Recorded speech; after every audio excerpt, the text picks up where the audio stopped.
Hey, what's up guys? So in this video, we will see how to turn off headphone safety on any iPhone. Now to do that, first of all, just open settings, then go to sounds and haptics. Now on this page, you will find the option of headphone safety. Just tap on it and from here you will find the toggle to turn off headphone notifications.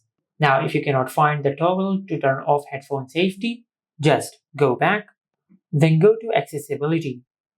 Now in accessibility, just tap on audio and visual and from here you will find the option of headphone notifications. Now if headphone notifications is enabled over here, just disable this toggle to disable headphone safety on your iPhone.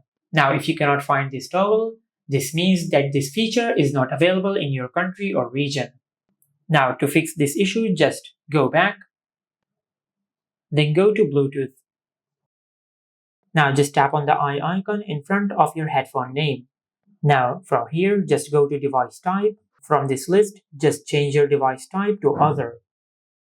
And this is how you can turn off headphone safety on any iPhone. Make sure to like, comment and subscribe. Thank you for watching.